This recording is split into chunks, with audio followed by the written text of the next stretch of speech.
Number. The discovery of the laws of numbers is made upon the ground of the original, already prevailing error that there are many similar things, but in reality there is nothing similar.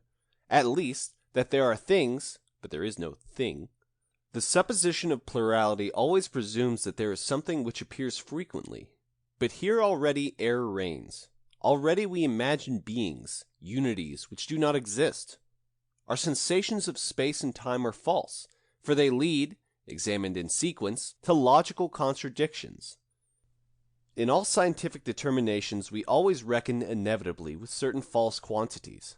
But as these quantities are at least constant, as, for instance, our sensation of time and space, the conclusions of science have still perfect accuracy and certainty in their connection with one another.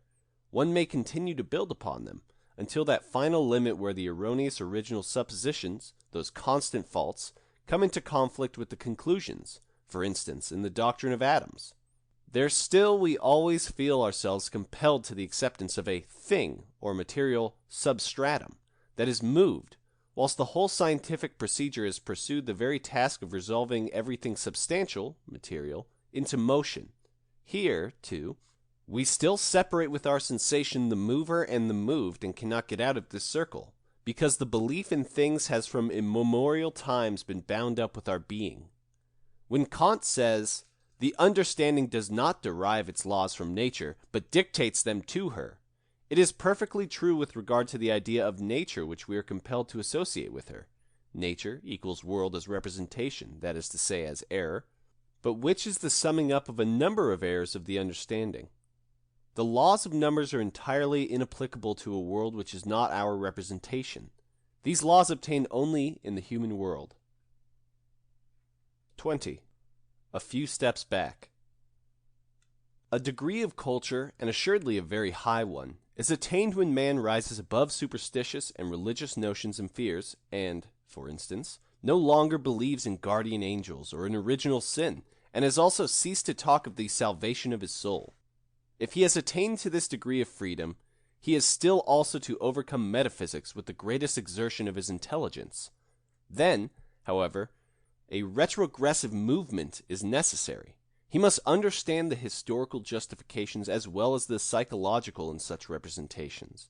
He must recognize how the greatest advancement of humanity has come therefrom, and how, without such a retrocursive movement, he should have been robbed of the best products of hitherto existing mankind.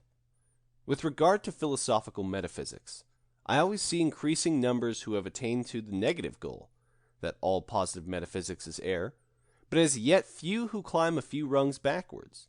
One ought to look out, perhaps, over the last steps of the ladder, but not try to stand upon them.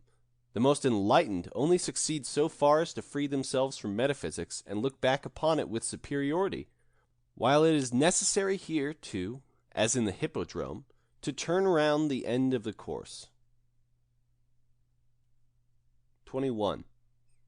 Conjectural victory of skepticism. For once let the skeptical starting point be accepted.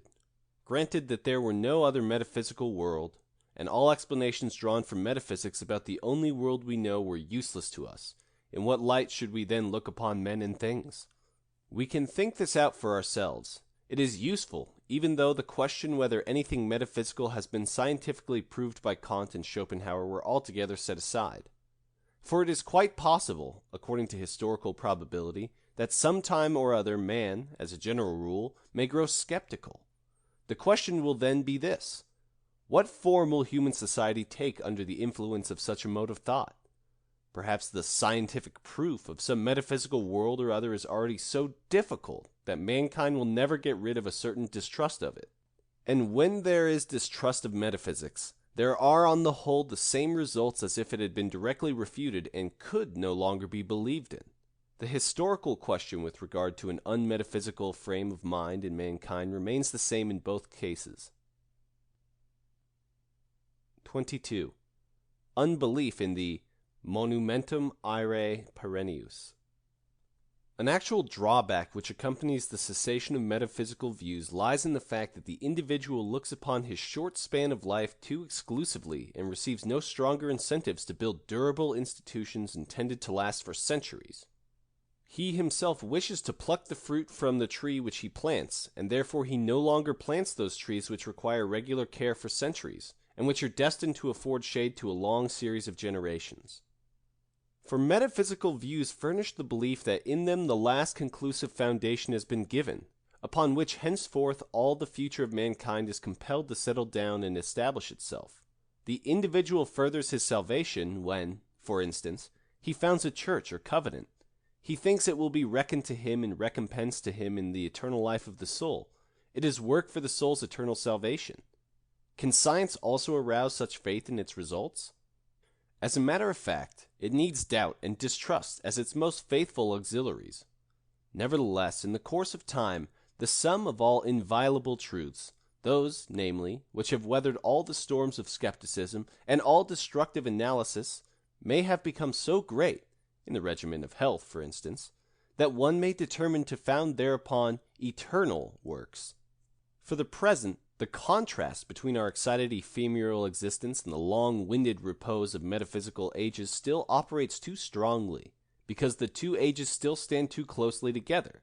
The individual man himself now goes through too many inward and outward developments for him to venture to arrange his own lifetime permanently, and once and for all. An entirely modern man, for instance, who is going to build himself a house, has a feeling as if he were going to immure himself alive in a mausoleum. 23. The age of comparison. The less men are fettered by tradition, the greater becomes the inward activity of their motives. The greater, again, in proportion thereto, the outward restlessness, the confused flux of mankind, the polyphony of strivings.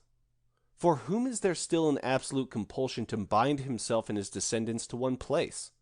For whom is there still anything strictly compulsory? As all styles of arts are imitated simultaneously, so also are all grades and kinds of morality, of customs, of cultures.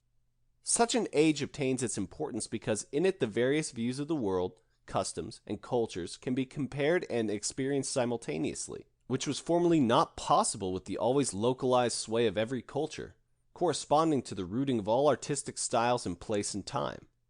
An increased aesthetic feeling will now at last decide amongst so many forms presenting themselves for comparison. It will allow the greater number, that is to say all those rejected by it, to die out.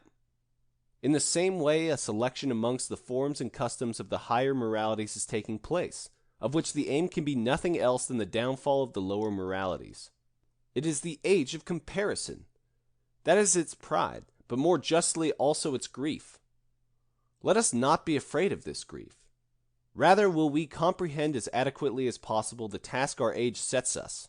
Posterity will bless us for doing so, a posterity which also knows itself to be as much above the terminated original national cultures as above the culture of comparison, but which looks back with gratitude on both kinds of culture as upon antiquities worthy of veneration. 24. The possibility of progress. When a scholar of the ancient culture forswears the company of men who believe in progress, he does quite right. For the greatness and goodness of ancient culture lie behind it, and historical education compels one to admit that they can never be fresh again. An unbearable stupidity or an equally insufferable fanaticism would be necessary to deny this. But men can consciously resolve to develop themselves toward a new culture. Whilst formerly they only developed unconsciously and by chance, they can now create better conditions for the rise of human beings, for their nourishment, education, and instruction. They can administer the earth economically as a whole, and can generally weigh and restrain the powers of man. This new, conscious culture kills the old, which, regarded as a whole, has led an unconscious animal and plant life. It also kills distrust in progress. Progress is possible. I must say that it is over-hasty and almost nonsensical to believe that progress must necessarily follow, but how could one deny that it is possible? On the other hand, progress in the sense and on the path of the old culture is not even thinkable. Even if romantic fantasy has also constantly used the word progress to denote its aims, for instance, circumscribed primitive national cultures, it borrows the picture of it in any case from the past. Its thoughts and ideas on this subject are entirely without originality. 25. Private and ecumenical morality. Since the belief has ceased that a God directs in general the fate of the world and, in spite of all apparent crookedness in the path of humanity, leads it on gloriously, men themselves must set themselves in ecumenical aims embracing the whole world. The older morality, especially that of Kant, required from the individual actions which were desired from all men. That was a delightfully naive thing, as if each one knew offhand what course of action was beneficial to the whole of humanity, and consequently which actions in general were desirable. It is a theory like that of free trade, taking for granted that the general harmony must result of itself according to innate laws of amelioration. Perhaps a future contemplation of the needs of humanity will show that it is by no means desirable that all men should act alike. In the interest of an ecumenical aims, it might rather be that for whole sections of mankind, special and perhaps under certain circumstances even evil tasks would have to be set.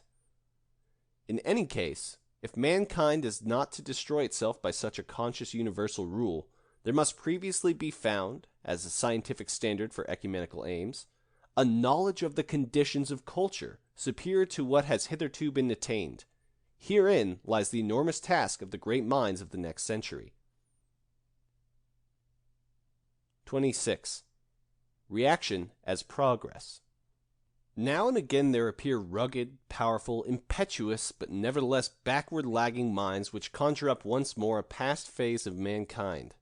They serve to prove that the new tendencies against which they are working are not yet sufficiently strong, that they still lack something.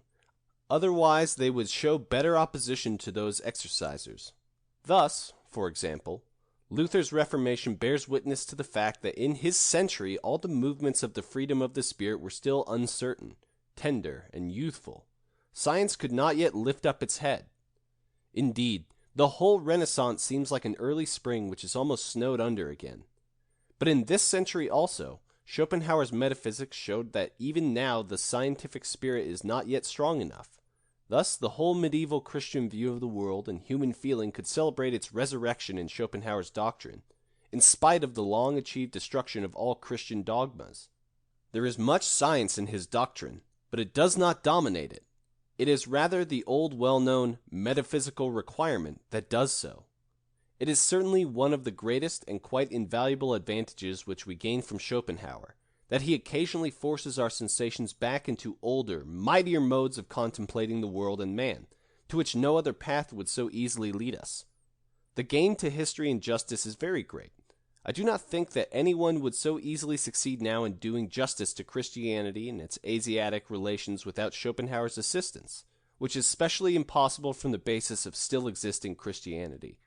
Only after this great success of justice, only after we have corrected so essential a point as the historical mode of contemplation which the age of enlightenment brought with it, may we again bear onward the banner of enlightenment, the banner with the three names, Petrarch, Erasmus, Voltaire. We have turned reaction into progress. 27. A substitute for religion.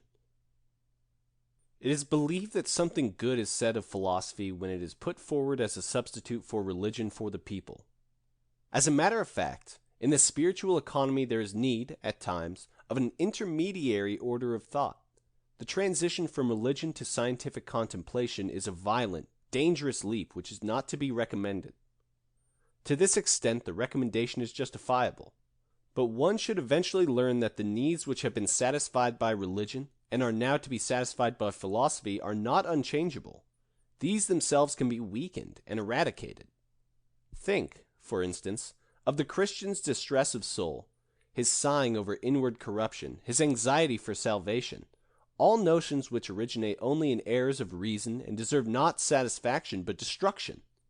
A philosophy can serve either to satisfy those needs or to set them aside, for they are acquired, temporarily limited needs, which are based upon suppositions contradictory to those of science. Here, in order to make a transition, art is far rather to be employed to relieve the mind overburdened with emotions, for those notions receive much less support from it than from a metaphysical philosophy. It is easier, then, to pass over from art to a really liberating philosophical science. 28. Ill-famed words. Away with those wearisomely hackneyed terms optimism and pessimism, for the occasion for using them becomes less and less from day to day. Only the chatterboxes still find them so absolutely necessary. For why in all the world should anyone wish to be an optimist unless he has a God to defend who must have created the best of worlds if he himself be goodness and perfection? What thinker, however, still needs the hypothesis of a God? But every occasion for a pessimistic confession of faith is also lacking when one has no interest in being annoyed at the advocates of God, the theologians or the theologizing philosophers, and in energetically defending the opposite view, that evil reigns, that pain is greater than pleasure, that the world is a bungled piece of work, the manifestation of an ill will to life. But who still bothers about the theologians now, except the theologians? Apart from all theology and its contentions, it is quite clear that the world is not good and not bad, to say nothing of its being the best or the worst, and that the terms good and bad have only significance with respect to man, and indeed, perhaps, they are not justified even here in the way they are usually employed. In any case, we must get rid of both the calumniating and the glorifying conception of the world. 29. Intoxicated by the scent of the blossoms. It is supposed that the ship of humanity has always a deeper draught, the heavier it is laden. It is believed that the deeper a man thinks, the more delicately he feels, the higher he values himself, the greater his distance from the other animals, the more he appears as a genius amongst the animals, the nearer will he approach the real essence of the world and its knowledge. This he actually does too, through science, but he means to do so still more through his religions and arts. These certainly are blossoms of the world, but by no means any nearer to the root of the world than the stalk. It is not possible to understand the nature of things better through them, although almost everyone believes he can. Error has made man so deep, sensitive, and inventive that he has put forth such blossoms as religions and arts. Pure knowledge could not have been capable of it. Whoever were to unveil for us the essence of the world would give us all the most disagreeable disillusionment. Not the world as things in itself, but the world as representation, as error, is so full of meaning, so deep, so wonderful, bearing happiness and unhappiness in its bosom.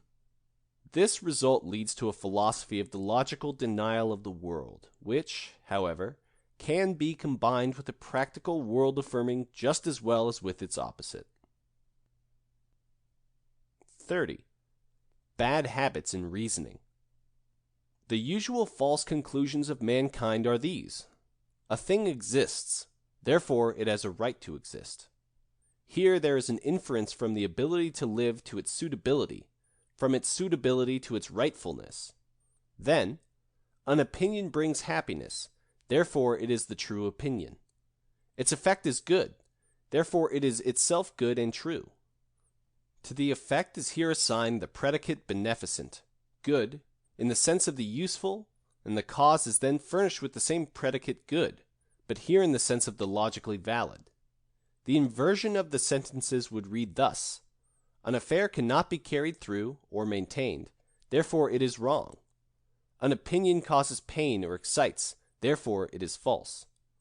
The free spirit who learns only too often the faultiness in this mode of reasoning, and has to suffer from its consequences, frequently gives way to the temptation to draw the very opposite conclusions, which, in general, are naturally just as false. An affair cannot be carried through, therefore it is good. An opinion is distressing and disturbing, therefore it is true. 31. The illogical necessary. One of those things that may drive a thinker into despair is the recognition of the fact that the illogical is necessary for man, and that out of the illogical comes much that is good. It is so firmly rooted in the passions, in language, in art, in religion, and generally in everything that gives value to life, that it cannot be withdrawn without thereby hopelessly injuring those beautiful things. It is only the all too naive people who can believe that the nature of man can be changed into a purely logical one. But if there were degrees of proximity to this goal, how many things would not have to be lost on this course? Even the most rational man has need of nature again from time to time, i.e. his illogical fundamental attitude towards all things. 32. Injustice necessary. All judgments on the value of life are illogically developed and therefore unjust. The inexactitude of the judgment lies, firstly, in the manner in which the material is presented, namely very imperfectly; secondly, in the manner in which the conclusion is formed out of it; and thirdly, in the fact that every separate element of the material is again the result of vitiated recognition, and this, too, of necessity. For instance, no experience of an individual, however near he may stand to us, can be perfect, so that we could have a logical right to make a complete estimate of him. All estimates are rash, and must be so. Finally, the standard by which we measure our nature is not of unalterable dimensions. We have moods and vacillations, and yet we should have to recognize ourselves as a fixed standard in order to estimate correctly the relation of anything whatsoever to ourselves. From this it will, perhaps, follow that we should make no judgments at all. If one could only live without making estimations, without having likes and dislikes, for all dislike is connected with an estimation as well as an inclination. An impulse towards or away from anything without a feeling that something advantageous is desired, something injurious avoided, an impulse without any kind of conscious valuation of the worth of the aim does not exist in man. We are from the beginnings illogical, and therefore unjust beings, and can recognize this. It is one of the greatest and most inexplicable discords of existence. 33. Error about life necessary for life. Every belief in the value and worthiness of life is based on vitiated thought. It is only possible through the fact that sympathy for the general life and suffering of mankind is very weakly developed in the individual. Even the rare people who think outside themselves do not contemplate this general life, but only a limited part of it. If one understands how to direct one's attention chiefly to the exceptions, I mean to the highly gifted and the rich souls, if one regards the production of these as the aim of the whole world development and rejoices in its operation, then one may believe in the value of life, because one thereby overlooks the other men. One consequently thinks fallaciously. So too, when one directs one's attention to all mankind, but only considers one species of impulses in them, the less egotistical ones, and excuses them with regard to the other instincts, one may then again entertain hopes of mankind in general and believe so far in the value of life, consequently in this case also through fallaciousness of thought. Let one, however, behave in this or that manner. With such behavior one is an exception amongst men. Now, most people bear life without any considerable grumbling, and consequently believe in the value of existence. But precisely because each one is solely self-seeking and self-affirming, and does not step out of himself like those exceptions, everything extra-personal is imperceptible to them, or at most seems only a faint shadow. Therefore, on this alone is based the value of life for the ordinary everyday man, that he regards himself as more important than the world. The great lack of imagination from which he suffers is the reason why he cannot enter into the feelings of other beings, and therefore sympathizes as little as possible with their fate and suffering. He, on the other hand, who really could sympathize therewith, would have to despair of the value of life. Were he to succeed in comprehending and feeling in himself the general consciousness of mankind, he would collapse with a curse on existence, for mankind as a whole has no goals. Consequently, man, in considering his whole course, cannot find in it his comfort and support, but his despair. If, in all that he does, he considers the final aimlessness of man, his own activity assumes in his eyes the character of wastefulness. But to feel oneself just as wasted as humanity, and not only as an individual, as we see the single blossom of nature wasted, is a feeling above all other feelings. But who is capable of it? Assuredly only a poet, and poets always know how to console themselves. 34. For tranquility. But does not our philosophy thus become a tragedy?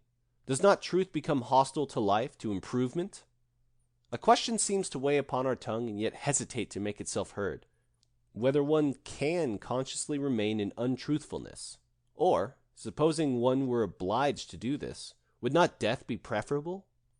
For there is no longer any must, morality, insofar as it has any must or shalt, has been destroyed by our mode of contemplation, just as religion has been destroyed. Knowledge can only allow pleasure and pain, benefit and injury to subsist as motives, but how will these motives agree with the sense of truth? They also contain errors, for, as already said, inclination and aversion and their very incorrect determinations practically regulate our pleasure and pain. The whole of human life is deeply immersed in untruthfulness. The individual cannot draw it up out of this well, without thereby taking a deep dislike to his whole past, without finding his present motives, those of honor, for instance, inconsistent, and without opposing scorn and disdain to the passions which conduce to happiness in the future. Is it true that there remains but one sole way of thinking which brings after it despair as a personal experience, as a theoretical result, a philosophy of disillusion, disintegration, and self-destruction? I believe that the decision with regard to the after-effects of the knowledge will be given through the temperament of a man. I could imagine another after-effect just as well as that one described, which is possible in certain natures, by means of which a life would arise much simpler, freer from emotions than is the present one, so that though at first, indeed, the old motives of passionate desire might still have strength from old hereditary habit, they would gradually become weaker under the influence of purifying knowledge. One would live at last amongst men, and with one's self as with nature, without praise, reproach, or agitation, feasting one's eyes as if it were play, upon much of which one was formerly afraid. One would be free from the emphasis, and would no longer feel the goading, of the thought that one is not only nature or more than nature. Certainly, as already remarked, a good temperament would be necessary for this, an even, mild, and naturally joyous soul, a disposition which would not always need to be on its guard against spite and sudden outbreaks, and would not convey in its utterances anything of a grumbling or sudden nature. Those well-known vexatious qualities of old dogs and men who have been long chained up. On the contrary, a man from whom the ordinary fetters of life have so far fallen that he continues to live only for the sake of even better knowledge must be able to renounce without envy and regret much, indeed, almost everything that is precious to other men. He must regard as the all-sufficing and the most desirable condition, the free, fearless soaring over men, customs, laws, and the tradition of valuations of things. The joy of this condition he imparts willingly, and he has perhaps nothing else to impart, wherein, to be sure, there is more privation and renunciation. If, nevertheless, more is demanded from him, he will point with a friendly shake of his head to his brother, the free man of action, and will perhaps not conceal a little derision, for as regards this freedom, it is a very peculiar case.